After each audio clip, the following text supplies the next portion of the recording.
and subscribe to Vishwasam.in. ఎన్నికలంటే రాజకీయ పార్టీలు ఖచ్చితంగా మేనిఫెస్టోలు రిలీజ్ చేస్తాయి.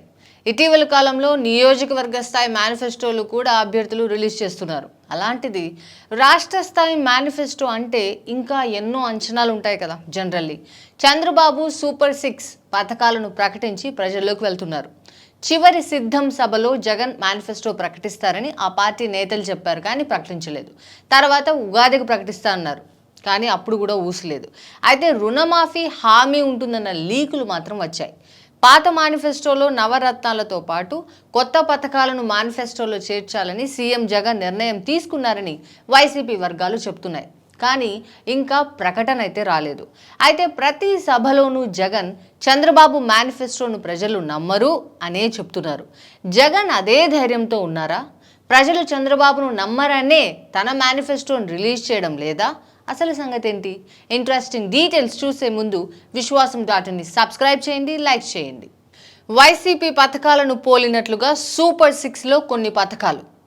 పూర్తి స్థాయి మేనిఫెస్టోను రిలీజ్ చేయని టీడీపీ, కూటమి తరపున ఉమ్మడి మేనిఫెస్టో, కానీ సూపర్ 6 మేనిఫెస్టో అన్నట్టుగానే ప్రచారం.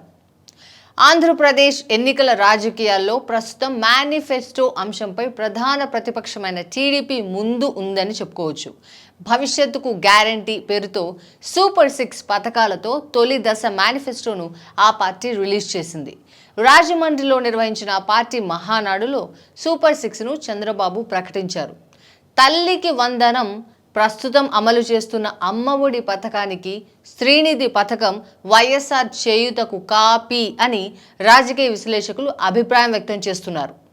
అంతకుముందు పూర్తిస్థాయి మేనిఫెస్టోను దసరాకు రిలీజ్ చేస్తామని బాబు చెప్పినప్పటికీ ఆ సమయానికి స్కిల్ కేసులో ఆయన అరెస్ట్ అయ్యారు. ఆ తర్వాత జనసేనతో కలిసి సంక్రాంతి నాటికి ఉమ్మడి మేనిఫెస్టో రిలీజ్ చేస్తారని ప్రకటించినా అప్పట్లో అయితే రిలీజ్ చేయలేదు. మార్చి 17న చిలకలూరిపేటలో జరిగిన టీడీపీ, జనసేన, బీజేపీ కూటమి సభకు ముఖ్య అతిథిగా ప్రధానమంత్రి నరేంద్ర మోడీ హాజరయ్యారు. అయితే మేనిఫెస్టో ప్రస్తావన అయితే తీసుకురాలేదు, ఇప్పటికీ పట్టించుకోవట్లేదు. కానీ మేనిఫెస్టో అంటే సూపర్ 6 అన్నట్లుగా ప్రచారం అయితే జరిగిపోతుంది. ఇక వైసీపీ విషయానికి వస్తే చివరి సిద్ధం సభలో జగన్ మేనిఫెస్టో ప్రకటిస్తారని ఆ పార్టీ నేతలు చెప్పారు, కానీ అలా అవ్వలేదు. రైతుల రుణమాఫీ, డ్వాక్రా రుణమాఫీ, చాలా కీలకమైన రైతులు, మహిళలు వీళ్లకు ఉపయోగపడే విధంగా కొత్త స్కీమ్లను మేనిఫెస్టోలో చేర్చాలని సీఎం జగన్ ఆలోచిస్తున్నారని వైసీపీ వర్గాలు చెప్తున్నారు. 2019 ఎన్నికల నాటికి ఇచ్చిన హామీల్లో దాదాపు 95% అమలు చేశామని ఆ పార్టీ అంటోంది. తమపై ప్రజలకు విశ్వాసం ఉందని, చంద్రబాబుకు విశ్వసనీయత లేదని జగన్ నమ్ముతున్నారు. దాదాపుగా ఇదే విషయాన్ని ప్రతి సభలోనూ చంద్రబాబు ఇచ్చిన హామీలకు ఎంత ఖర్చు అవుతుందో అని జగన్ చెప్తున్నారు. అంత సొమ్ము రాష్ట్రానికి ఆదాయం రూపంలో రావడం లేదు కాబట్టి చంద్రబాబు పథకాలు ఇవ్వరని, ఎగ్గొడతారని అంటున్నారు. పైగా ఫినాన్స్ ఎక్స్పర్ట్స్తో విశ్లేషణలు చేయించి సోషల్ మీడియాలో పోస్ట్ చేస్తున్నారు కూడా. గతంలో ఏడాదిన్నర ముందే నవరత్నాల ప్రకటన, ఇప్పుడు టీడీపీ ముందుగా సూపర్ 6 పథకాలు. మీరు ఒక విషయం గమనించారా?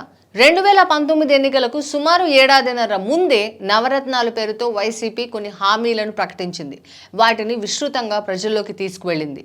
ఇప్పుడు విపక్షంలో ఉన్న టీడీపీ కూడా సూపర్ 6ను ప్రకటించి అలాగే తీసుకువెళ్తోంది.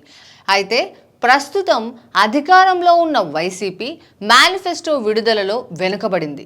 ఇప్పుడు సూపర్ 6 పేరుతో టీడీపీ ఆకర్షణీయమైన పథకాలతో ప్రచారంలో ముందుంది. ఇప్పటికే ప్రచారంలో ఉన్న సూపర్ 6 హామీలే ఓటర్లను ఎక్కువగా ప్రభావితం చేసే అవకాశం ఉందని టీడీపీ అభిమానులు అంచనా వేసుకుంటున్నారు. మరోపక్క మేనిఫెస్టో విషయంలో చంద్రబాబుకు విశ్వసనీయత లేదని జగన్ ప్రచారం చేసుకుంటున్నారు. అసలు ఈ మేనిఫెస్టోల విషయంలో పార్టీల స్ట్రాటజీపై మీ అభిప్రాయాన్ని కామెంట్స్లో చెప్పండి.